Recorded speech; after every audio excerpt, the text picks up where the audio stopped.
Good morning students. पिछले video lecture में हम लोगों ने पोटेंशियोमीटर स्टार्ट किया था। पोटेंशियोमीटर को हिंदी में विभव मापी कहते हैं। पोटेंशियोमीटर एक वर्सेटाइल इंस्ट्रूमेंट है।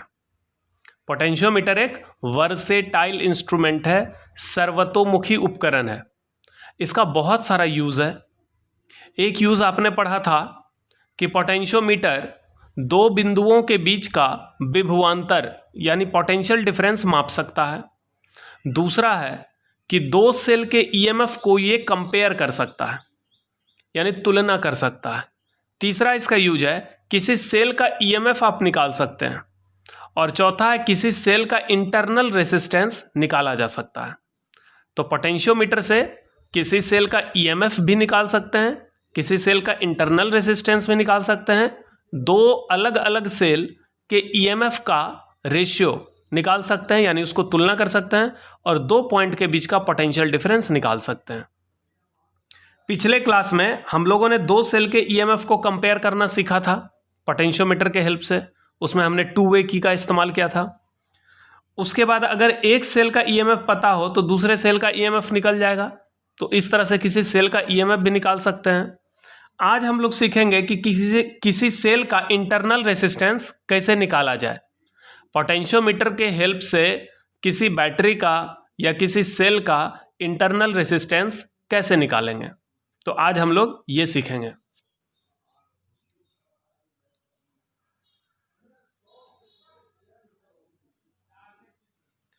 यह एक बैटरी है, एक सेल है, इसका ईएमएफ है E, इसका इंटरनल रेसिस्टेंस है R। यहां पे R का वैल्यू फाइंड करना है। इस बैटरी का आंतरिक प्रतिरोध ज्ञात नहीं है तो इसका इंटरनल रेसिस्टेंस ज्ञात करना है। इसके लिए क्या करेंगे, इस बैटरी को हम पोटेंशियोमीटर के दोनों टर्मिनल यानी A टर्मिनल और C टर्मिनल के बीच में इस बैटरी को कनेक्ट कर देंगे। हमको इस बैटरी का इंटरनल रेसिस्टेंस निकालना है। तो सबसे पहले क्या काम करेंगे कि इस बैटरी को हम पोटेंशियोमीटर के दोनों टर्मिनल यानी A टर्मिनल और C टर्मिनल के बीच में कनेक्ट कर देंगे। इस तरह से हमने कनेक्ट कर दिया। इस बैटरी का ईएमएफ E है और इसका इंटरनल रेसिस्टेंस R है, जिसको हम बाहर करके दिखा रहे हैं। ये जो R है, ये R एक्चुअली इस बैटरी का इंटरनल रेसिस्टेंस है जो अंदर होना चाहिए, लेकिन इसको बाहर निकाल के दिखाया गया है, लेकिन एक्चुअल में ये अंदर ही है। ठीक है, ये एक तरीका है दिखाने का। आप चाहिए तो नहीं भी दिखा सकते हैं, केवल यहां R लिख दीजिए, मतलब इंटरनल रेसिस्टेंस हो गया। तो यहां पे R का वैल्यू फाइंड करना है। साथ ही साथ एक काम और करना है। जिस बैटरी का इंटरनल रेसिस्टेंस निकालना है उस बैटरी को आप सबसे पहले पोटेंशियोमीटर के दोनों टर्मिनल के बीच में इस तरह से जोड़ दें। साथ ही साथ इस बैटरी के साथ सीरीज में एक नोन रेसिस्टेंस R। ये R क्या है? नोन रेसिस्टेंस, यानी इस रेसिस्टेंस का वैल्यू आपको ज्ञात है। एक ज्ञात प्रतिरोध R और एक की, इसके साथ आप सीरीज में इस प्रकार जोड़ दें।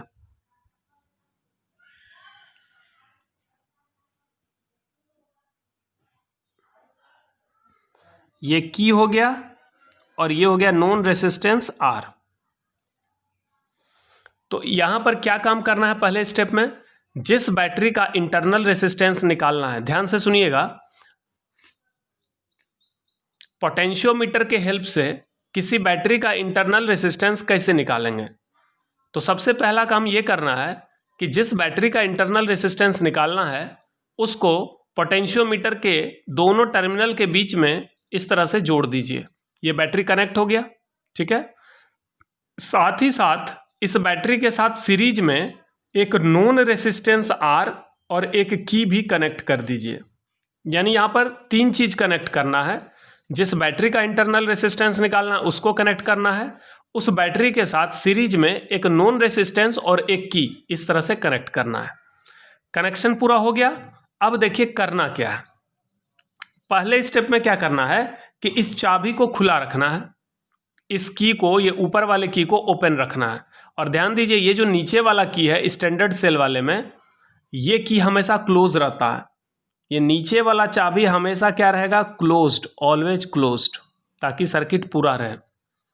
लेकिन ऊपर वाला चाबी को पहले आपको क्या रखना है, खुला रखना है। पहले स्टेप में क्या करना है, इस चाबी को खुला रखना। उसके बाद क्या करना है कि इस जॉकी को तब तक चलाना है इस पोटेंशियोमीटर वायर AB के ऊपर जब तक कि बैलेंस ना मिल जाए।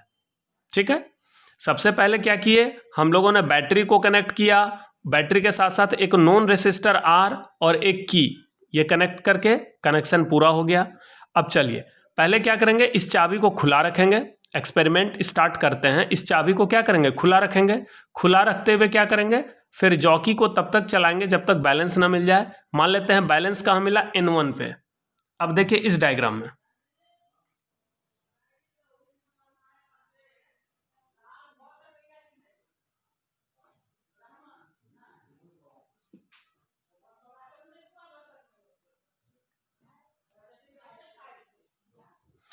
यहां पर देखिए ये बैटरी है, इस बैटरी के साथ एक नॉन रेसिस्टर R और एक की को कनेक्ट किया गया है। ठीक है, सबसे पहले इस चाबी को आप खुला छोड़ दीजिए और ये नीचे वाला चाबी हमेशा बंद रहेगा।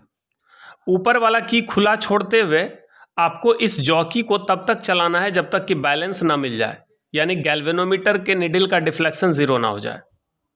मान लेते हैं बैलेंस कहाँ पर मिला, N1 पे, तो N1 को बैलेंस पॉइंट कहेंगे और L1 क्या है, बैलेंस लेंथ। ठीक है, बैलेंस लेंथ मिल गया। अब हम स्टार्ट करते हैं। अब बताइए VA माइनस VN1, ये दो पॉइंट है, एक पॉइंट है A, एक पॉइंट है N1। अगर VA माइनस VN1 का वैल्यू लिखना है, VA माइनस VN1, तो इसका वैल्यू हम दो तरीके से लिख सकते हैं। अगर हम इस रास्ते होकर जाएं तो इसका वैल्यू लिखेंगे फाई L1, जहां फाई याद है potential drop per unit length of the wire. इस बैटरी से तो कोई करंट नहीं निकलेगा, इसलिए नहीं निकलेगा कि अगर इस बैटरी से करंट निकलेगा तो उतना ही करंट इसमें वापस भी जाना चाहिए। ऊपर वाले रास्ते से करंट कैसे जाएगा, नहीं जा सकता क्योंकि चाबी खुला हुआ है। तो ऊपर वाला रास्ता ब्रेक है, इससे करंट फ्लो नहीं होगा। अगर नीचे वाले रास्ते से करंट जाता है तो फिर वापस तो इसको इस रास्ते से होना पड़ेगा, लेकिन यहां पर गैल्वेनोमीटर बैलेंस है, गैल्वेनोमीटर के निडल का डिफ्लेक्शन 0 है। इसका मतलब इस ब्रांच से कोई करंट फ्लो नहीं हो सकता।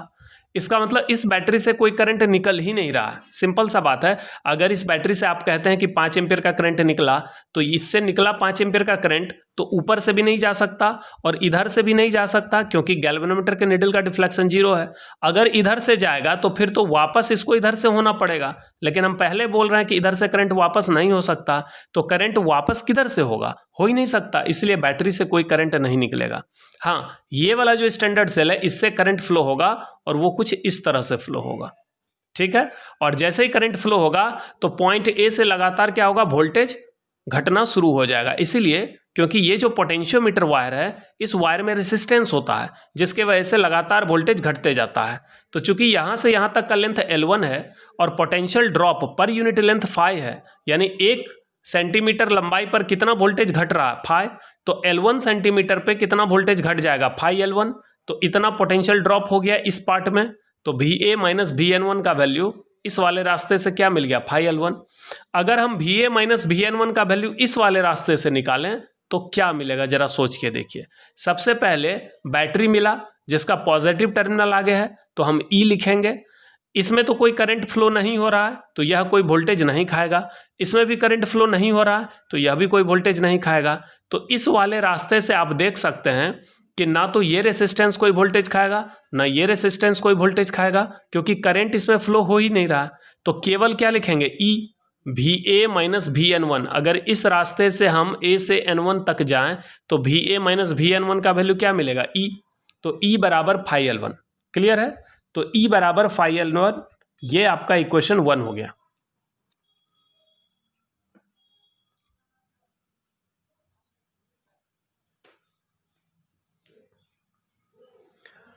अब दूसरा स्टेप में क्या करना है, ऊपर वाले चाबी को क्लोज करना है। ऊपर वाले चाबी को जैसे ही क्लोज करोगे उसके बाद आपको जॉकी को चलाना है, तब तक जब तक कि गैल्वेनोमीटर के निडल का डिफ्लेक्शन 0 ना हो जाए। मान लेते हैं इस बार बैलेंस पॉइंट N2 पे मिला। मान लीजिए N2 एक ऐसा बिंदु है जहां पर गैल्वेनोमीटर के निडल का डिफ्लेक्शन 0 हो जाता है। ठीक है, और बैलेंस लेंथ कितना मिला, L2। पहले केस में बैलेंस पॉइंट था N1, बैलेंस लेंथ था L1। दूसरे केस में जब हमने चाबी को क्लोज किया, बंद किया, तो बैलेंस पॉइंट N2 है और बैलेंस लेंथ L2 है। अब जरा सोचिए इस बैटरी से करंट निकलेगा या नहीं। चूंकि ऊपर चाबी क्लोज हो गया तो करंट इस तरह से फ्लो तो हो सकता है, इस तरह से करंट फ्लो हो सकता है। इस बैटरी से जो करंट आएगा वो यहां पर नीचे नहीं आएगा। इसलिए नहीं आएगा क्योंकि फिर इसको रिटर्न इस रास्ते से होना पड़ेगा। तो इस रास्ते से तो कोई करंट फ्लो नहीं हो सकता क्योंकि गैल्वेनोमीटर के निडल का डिफ्लेक्शन 0 है, मतलब इस ब्रांच में कोई करंट है ही नहीं।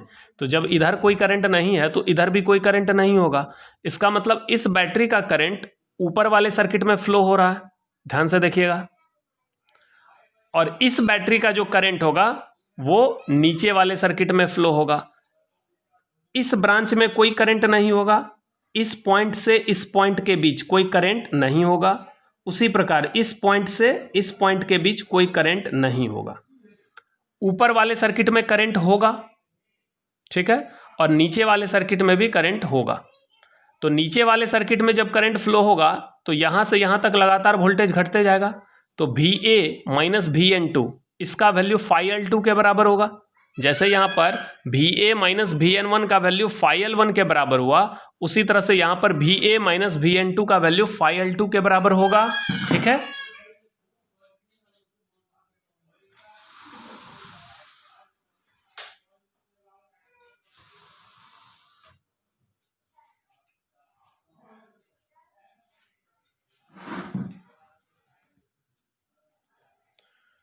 तो VA माइनस VN2 का वैल्यू φL2 के बराबर होगा इस वाले रास्ते से।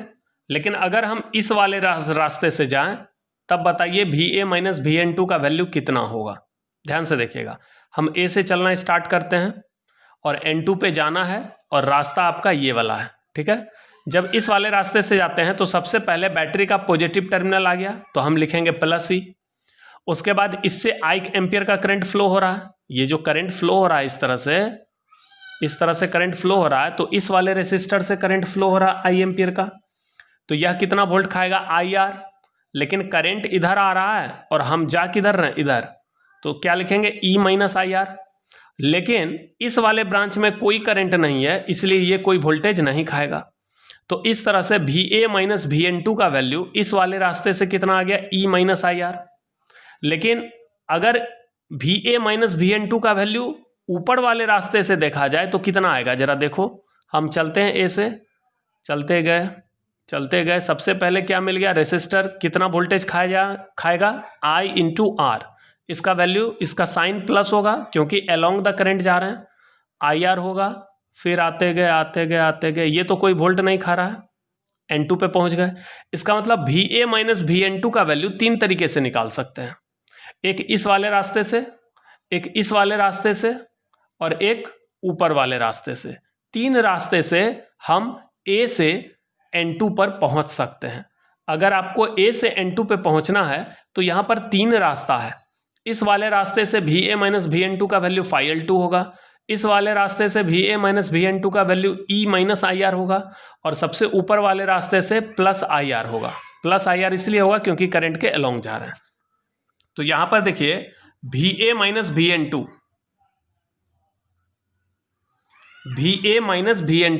इसका वैल्यू E माइनस IR भी होगा। ठीक है, इसका वैल्यू IR भी होगा और इसका वैल्यू φL2 भी होगा। इसको हम V मान लेते हैं। लेट हमने क्या मान लिया, VA माइनस VN2 का वैल्यू E माइनस IR बराबर IR, इसको हम V मान लेते हैं। इसका मतलब V का वैल्यू क्या मिल गया, VA माइनस VN2 को हमने V माना और इसका वैल्यू क्या लिख दिया φL2। VA माइनस VN2 इसका वैल्यू क्या मिल गया φL2। ठीक है, और ये जो φL2 है ये किसके बराबर होगा, V। सीधा समझिए VA माइनस VN2 का 3 वैल्यू, एक वैल्यू E माइनस IR, एक वैल्यू IR और एक वैल्यू φL2। इस तीनों वैल्यू को हमने V मान लिया तो V बराबर φL2 लिख सकते हैं। इसको हमने इक्वेशन 1 माना, इसको इक्वेशन 2 माना। अब इक्वेशन 1 को डिवाइड करेंगे इक्वेशन 2 से।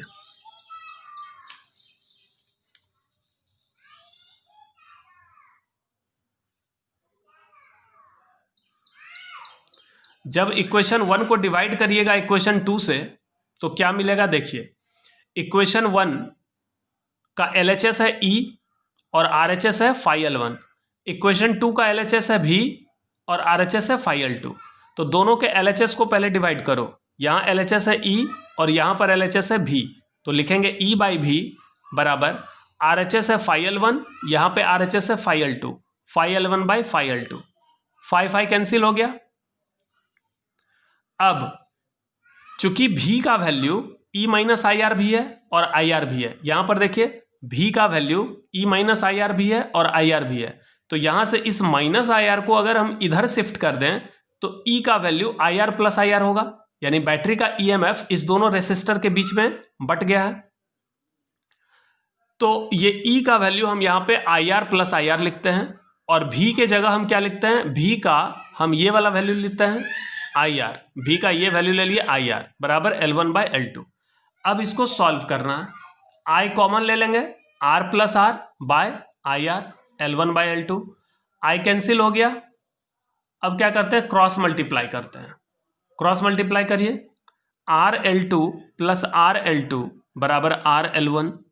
अब स्मॉल r का वैल्यू निकालना है, यही है ना बैटरी का इंटरनल रेसिस्टेंस, तो RL2 बराबर RL1, ये RL2 को इधर शिफ्ट कर दो माइनस RL2। अब R कॉमन ले लीजिए, L1 माइनस L2 और इस L2 को नीचे डिवाइड में ले जाइए। अब L1 माइनस L2 को L2 से डिवाइड है तो दोनों को बारी बारी से डिवाइड करेंगे, L1 by L2 minus L2 by L2 1 हो गया। तो ये फॉर्मूला मिल गया इंटरनल रेसिस्टेंस का। तो किसी बैटरी के इंटरनल रेसिस्टेंस का फॉर्मूला क्या हो गया, R into L1 by L2 minus 1। अब ध्यान दीजिए, इस R का वैल्यू पहले से पता था, इसको हम नोन रेसिस्टेंस कहते हैं, यानी ज्ञात प्रतिरोध। इसका वैल्यू आपको पहले से पता था। L1 क्या है, L1 है बैलेंस लेंथ फर्स्ट केस में, यानी जब चाबी खुला हुआ था, और L2 है बैलेंस लेंथ सेकेंड केस में जब चाबी बंद है। तो L1 बाई L2 माइनस 1। आपको L1 का भी वैल्यू पता है, जब आपने एक्सपेरिमेंट किया होगा, चाबी खोल के फिर बैलेंस लिया होगा तो बैलेंस लेंथ को मेजर किया होगा स्केल से, तो L1 भी पता है, L2 भी पता है, R पहले से पता है। सबका वैल्यू अगर पुट कर दिया जाए तो बैटरी का इंटरनल रेसिस्टेंस निकल जाएगा। तो इस तरह से हम किसी बैटरी का इंटरनल रेसिस्टेंस निकाल सकते हैं। अब हम पूरे प्रोसेस को एक बार अच्छे से दिखा देते हैं।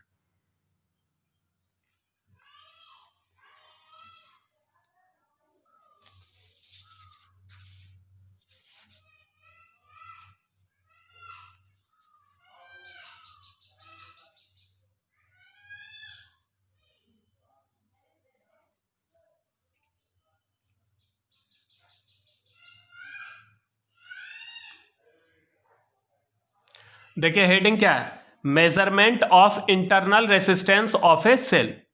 किसी सेल का इंटरनल रेसिस्टेंस कैसे ज्ञात करेंगे या कैसे उसको मापेंगे, किसके मदद से, पोटेंशियोमीटर के मदद से हम किसी बैटरी का इंटरनल रेसिस्टेंस कैसे निकाल सकते हैं। तो यहाँ पर डायग्राम देखिए, ये आपका पोटेंशियोमीटर है, नीचे वाला जो पार्ट है। पोटेंशियोमीटर का जो वायर है वो A से लेकर B तक है। ये गैल्वेनोमीटर है, इस पॉइंट को हम C कहते हैं। ये C और A ये दोनों टर्मिनल है, ये पॉइंट A होगा, चूंकि ये A है तो ये भी A होगा। ये पॉइंट A है और ये पॉइंट C है, तो इसी दोनों टर्मिनल के बीच में, जिसको हम पोटेंशियोमीटर टर्मिनल कहते हैं, तो पोटेंशियोमीटर का जो टर्मिनल A और टर्मिनल C है, इसके बीच में हम इस बैटरी को जोड़ते हैं। इस बैटरी का EMF E है और इंटरनल रेसिस्टेंस R है, और R का वैल्यू क्या करना है, फाइंड करना है। R का वैल्यू फाइंड करना है। तो इसके लिए बैटरी को तो कनेक्ट करना ही है, साथ ही साथ एक नॉन रेसिस्टर R और एक की भी जोड़ना है बैटरी के साथ, कुछ इस तरह। अब यहां देखिए, the cell whose internal resistance is to be determined. जिस बैटरी का इंटरनल रेसिस्टेंस ज्ञात करना है, is connected across a known resistance R with a key K as shown in the figure. जिस बैटरी का आंतरिक प्रतिरोध ज्ञात करना है, उस बैटरी को एक नॉन रेसिस्टर R और एक की के साथ, जैसा कि चित्र में दिखाया गया है, उस तरह से जोड़ दिया जाता है। अब एक्सपेरिमेंट स्टार्ट करते हैं। सबसे पहले इस की को हम क्या रखेंगे, इस की को हम ओपन रखेंगे। ये वाला की हमेशा क्लोज रहेगा। इस की को आप यहां भी दिखा सकते हैं, ये की हमेशा क्लोज रहेगा। इस की को पहले ओपन रखेंगे, बैलेंस लेंगे, ठीक है। फिर इस की को क्लोज करके फिर जॉ की को मूव करके बैलेंस लेंगे। तो पहले केस में हम क्या रखेंगे, व्हेन की इज ओपन, जब आपका चाबी खुला है, ऊपर वाला चाबी, let the balance is obtained at length L1। मान लेते हैं बैलेंस कहाँ ऑब्टेन हुआ, कहाँ पर मिला बैलेंस, N1 बिंदु पे, ये N1 बिंदु, और ये बैलेंस लेंथ कितना है L1। तो हम लिख सकते हैं VA minus VN1, VA minus VN1, इसका वैल्यू लिख सकते हैं, इधर से कितना लिखेंगे फाई L1 और इधर से कितना लिखेंगे E। इसलिए लिखेंगे क्योंकि इससे कोई करंट नहीं निकलेगा, इस बैटरी से करंट नहीं निकलेगा क्योंकि ऊपर से भी करंट नहीं जा सकता और नीचे से भी करंट नहीं जा सकता, ये गैल्वेनोमीटर बैलेंस है, ध्यान से देखिएगा। तो इस बैटरी से कोई करंट नहीं निकल सकता, इसीलिए VA माइनस VN1 का वैल्यू कितना हो जाएगा, इस वाले रास्ते से क्या मिलेगा E। ना तो ये वोल्टेज खाएगा ना ये वोल्टेज खाएगा, केवल हम यहाँ क्या लिखेंगे प्लस E। तो VA माइनस VN1 बराबर E बराबर फाई L1, ये इक्वेशन 1 हो गया। अब हम क्या करते हैं, इस की को क्लोज करते हैं। तो जैसे इस की को क्लोज करिएगा तो यह बैटरी एक I एम्पियर का करंट इसमें सेंड करेगा। तो ऊपर वाले सर्किट में I एम्पियर का करंट फ्लो होगा, जबकि नीचे वाले सर्किट में भी करंट फ्लो होगा। ये बीच वाले पार्ट में कोई करंट फ्लो नहीं होगा, क्योंकि ये तो गैल्वेनोमीटर ब्रांच है, इसमें तो करंट नहीं होगा, और इसमें भी करंट नहीं होगा क्योंकि इस बैटरी का करंट नीचे नहीं आएगा।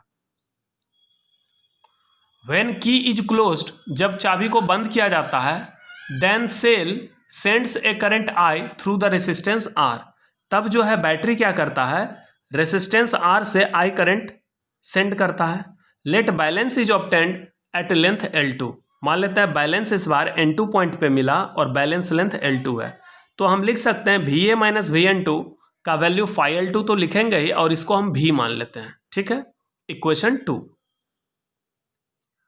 अब हम इक्वेशन 1 और इक्वेशन 2 को डिवाइड करते हैं। तो इक्वेशन 1 है E बराबर फाई L1 और इक्वेशन 2 है V बराबर फाई L2।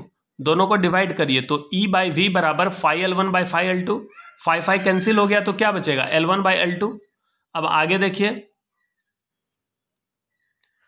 E बराबर क्या लिख सकते हैं IR plus IR, I common लेके लिख सकते हैं R प्लस R, क्योंकि ये जो V है, V का दो वैल्यू है, एक वैल्यू IR होगा और एक वैल्यू E माइनस IR होगा। एक्चुअली V का तीन वैल्यू है, एक वैल्यू है फाई L2, एक वैल्यू है IR और एक वैल्यू है E माइनस IR। एक बार आपको हम फिर से दिखा देते हैं।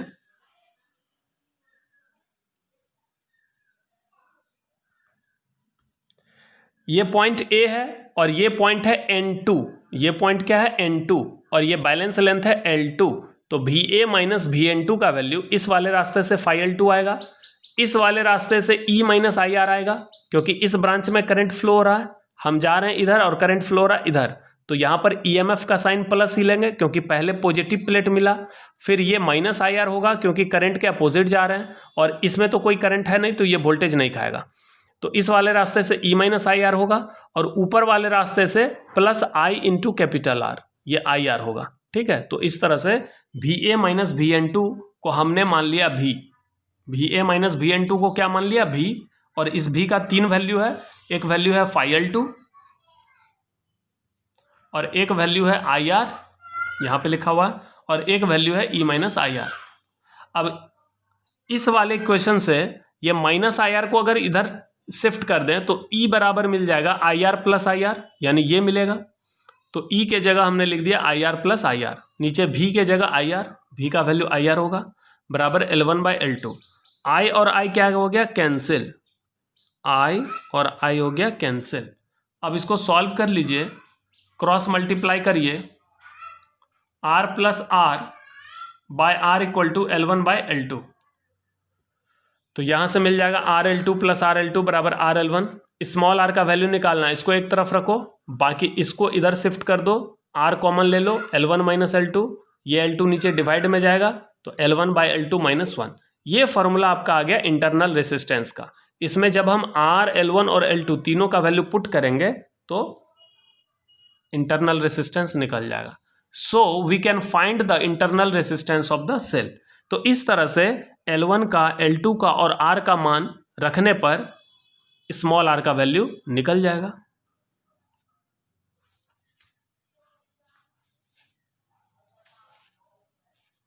चलिए अब एक बार हिंदी में देख लेते हैं। किसी सेल का आंतरिक प्रतिरोध ज्ञात करना, measurement of internal resistance of a cell. ये आपका डायग्राम है। इस बैटरी का इंटरनल रेसिस्टेंस निकालना है, इसको एक एक्सटर्नल रेसिस्टेंस आर, इसका वैल्यू पता है, और इसकी की के साथ इसको इस तरह से कनेक्ट करिए। जिस बैटरी का इंटरनल रेसिस्टेंस निकालना है उसको तो कनेक्ट करना ही है, साथ ही साथ एक नॉन रेसिस्टेंस और एक की को भी कनेक्ट करना है। इसके बाद जो हम एक्सपेरिमेंट स्टार्ट करेंगे तो पहले इस की को ओपन रखकर बैलेंस लेंगे, मान लेते हैं बैलेंस मिला N1 पे और बैलेंस लेंथ है L1, और फिर क्या करेंगे, इस की को क्लोज करके फिर बैलेंस लेंगे। तो क्लोज करने के बाद बैलेंस पॉइंट है N2 और बैलेंस लेंथ है L2।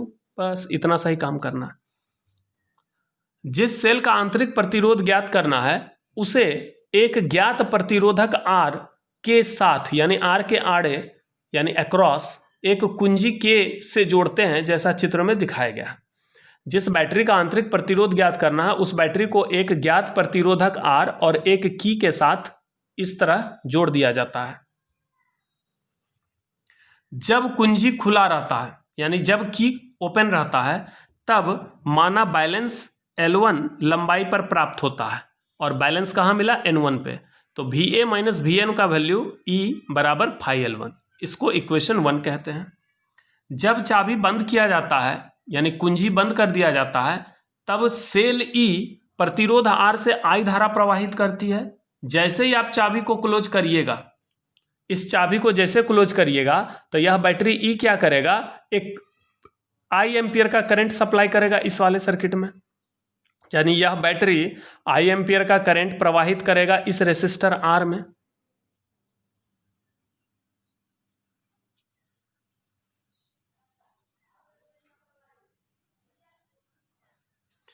माना इस स्थिति में बैलेंस L2 लंबाई पर प्राप्त होता है तो VA माइनस VN2 को हमने V कहा और V का वैल्यू फाई L2 हो गया, इक्वेशन 2।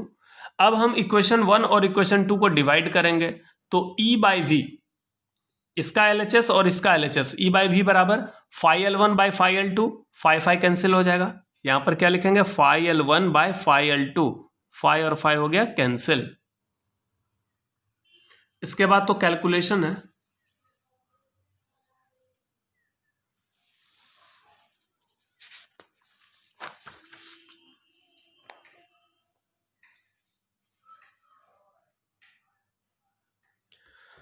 उसके बाद E का value IR plus IR, V का value IR, L1 by L2, I cancel हो गया।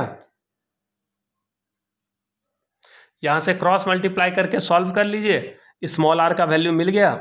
अतः हम लोग सेल E का आंतरिक प्रतिरोध ज्ञात कर सकते हैं। इस फॉर्मूला को आप अच्छे से याद रखिए। स्मॉल r का फॉर्मूला होता है capital R into L1 by L2 minus 1। Small r का क्या फॉर्मूला होता है, capital R into L1 by L2 minus 1। इस फॉर्मूला में R क्या है, नॉन रेसिस्टर है। L1 क्या है, L1 है बैलेंस लेंथ, कब, जब की ओपन है यानी फर्स्ट केस, और L2 है बैलेंस लेंथ सेकेंड केस में यानी जब की क्लोज है। तो ये याद रखना, L1 is the balance length in first case that is when key is open, L2 is the balance length in second case that is when key is closed. तो आज हम लोग का पोटेंशियोमीटर टॉपिक खत्म हो गया। कल हम इस पर कुछ न्यूमेरिकल भी बताएंगे और कुछ इंपॉर्टेंट क्वेश्चन भी बताएंगे आपको पोटेंशियोमीटर पे, ठीक है। तो आज ये पोटेंशियोमीटर का थ्योरी समाप्त हो गया। पोटेंशियोमीटर के थ्योरेटिकल पॉइंट से एक क्वेश्चन बराबर आता है कि पोटेंशियोमीटर को हम आइडियल वोल्टमीटर क्यों कहते हैं। ये क्वेश्चन पूछा जाता है एग्जाम में कि पोटेंशियोमीटर को हम आइडियल वोल्टमीटर क्यों कह सकते हैं। तो इसके बारे में भी हम नेक्स्ट क्लास में बताएंगे, ठीक है। आप लोग अच्छे से पढ़ाई करते रहिए। Thank you.